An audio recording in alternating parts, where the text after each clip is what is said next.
I watched a sci-fi movie on Amazon last night. Don't get me wrong, it's not winning any Oscars, but it was quite good. And it was made for less than $7 million. So, why can't Hollywood do that? Welcome to the Tack and Pulse podcast, your place of sci-fi news, rumour and debate. Our tachyon pulse has been unable to completely penetrate the anomaly. So the movie that I watched last night was called Osiris. It stars Linda Hamilton, even though she's actually in it for about 25 minutes. I imagine that one of the reasons why this film cost less than $7 million was because they didn't pay her to be on set for very long. But it actually also starred Max Martini, who is an actor whose name you probably don't know, but whose face you will recognise. It is a sci-fi movie.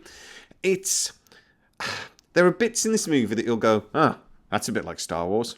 That's a bit like Star Trek. At the end, that's a bit like Planet of the Apes. I'd say just two of the things that really stuck out that I was like, that's a straight up copy. The film starts like you think it's like a predator, or predators. You think that it's sort of like they're hunting them for sport or something, but actually there's a couple of twists and turns, and it's not. But I won't spoil it for you. There's a scene where they jump down basically a garbage disposal to escape the aliens, and I'm like, Star Wars, except it's grosser.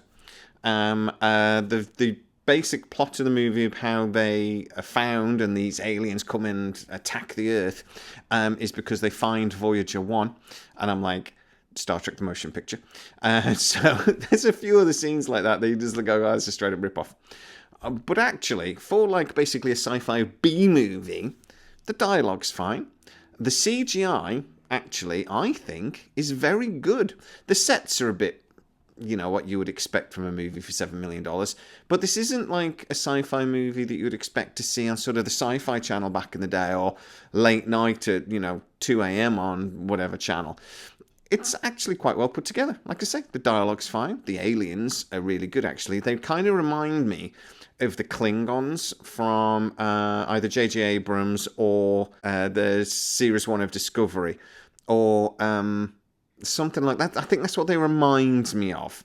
But they're basically heavily armoured, and they don't have eyes. And yeah, they actually look pretty cool. In the movie, they're not like, again, a normal B-movie thing where they're like the aliens are in big rubber suits and they sort of go, and then barely can move. These actually are like quick. They look heavy. I think it's partly CGI, partly big blokes running around. But they're actually, pretty well done. The characters the human characters are quite good. Linda Hamilton's character is probably the weakest out of the lot, which is surprising considering how good an actress she is. And yeah, on the whole, it's a good film. They do have one of those tropes where the guys with guns, their bullets work on the aliens sometimes and don't others, which did amuse me, depending on what the story required at the time. But, that was quite good. I would say there's nothing particularly original in this movie, but it's a low-budget film that is supposed to be there for like popcorn and not really think about too much. Has a couple of interesting twists and turns, lots of action. It's a very entertaining movie. But really, my point here is it cost $6.7 million to produce. Now, don't get me wrong, that's not a small amount of money. If somebody gave me $6.7 million, I wouldn't go, I want 200. I would go, thank you very much. I'd quit my job, and happy days. But in particular, sort of like the CGI in this just show how basically cheap CGI has got to now produce. And give it $6.7 million. A Star Trek one episode costs more than that, and they're not building sets, original sets every episode. They're not even using original CGI every episode. And they cannot make an episode of Star Trek for less than about $8 million. So, you look at the quality in this film, I have to ask, why did Andor cost as much as it did? So it was $600 million for 20 episodes or something like that. Why does Star Trek cost as much as it does? Why did a lot of movies and the cinema cost hundreds of millions of dollars to produce when films like this can be done for a reasonable budget? We are desperately hoping for Stargate to return. And to be honest, I look at this and I think, a 108-minute movie can be produced for this amount of money, Amazon, just do that.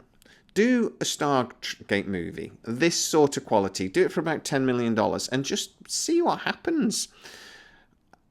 That would be great for us. We don't necessarily need $50 million spent. We don't need a bunch of A-list actors in it. We just want something that we can enjoy. And I think this movie, even though, as I said, it's not pulling up any trees here. It's not like classic B movies. Like for me, films like Cyborg were done for no money with Jean-Claude Van Damme. For me, it's a bit of a cult classic. Dog Soldiers is a British werewolf movie that I'm hoping a lot of you guys know. Again, there's one point where a soldier punches a werewolf in the face and you can literally see the rubber nose go doing. It's hilarious. But it's bloody well written, done for no money, and became a cult classic. I haven't actually watched that in years. I need to watch Dog Soldiers. I don't really like werewolf movies very often, but that's brilliant. It's also not going to be sort of like a cult classic, a bit like sort of They Live with Rowdy Roddy Piper, who has, ran out of bubblegum. It is an entertaining movie done on a shoestring. There's been lots of these in sci-fi and horror over the years that are done for next to nothing and done well.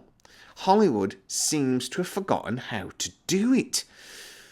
And it's frustrating, particularly for us sci-fi fans. An awful lot of sci-fi is not being made at the moment because Hollywood seems to have forgotten how to do it for a reasonable bloody budget. They're looking at things like Stargate and they don't want to do it, like the Orville, because it costs too much. They don't want to spend $100 million on 10 episodes. Well, this has showed that they could spend half that. This is one of the reasons why I'm being told Paramount wants to pull Star Trek away from Secret Hideout, because they're spending too much money. If we want sci-fi to continue to be made, and we want things like Osiris to be done, and, I quite enjoyed it, I'd happily watch it again, then we need to support sci-fi movies like this that, have their weaknesses, don't get me wrong. One of the weaknesses they do not have, by the way, is that the soldiers are done in this very well. The actual creator, I forget his name, William Kaufman, has done a few sort of like B movies, like he did the Marine 3 and something else, where soldiers are very prominent, and he's obviously taken those skills into this movie. All of the equipment is pretty good. One thing I'll say about this though, there's a firefight thing at the start of the movie, which is a bit over the top. Ignore that. Just get past that bit and you're all right. Yeah, all of those little details for the soldiers, etc., are really good. I quite like that effort, and that detail. So, yeah, we want these things to be made. We want movies like this. We want, single episodes or little mini-series like this. And if they can do it for this kind of money, they'll make more if we support it and if we watch them. I do actually recommend Osiris. Go and check it out. Again, don't go in with massive expectations. Don't go in this thinking this is going to be, the next Terminator 2. It's not. And it's only got like a 4.7 out of 10 on IMDb. But I think that's people because they expect this, forgetting that it cost this.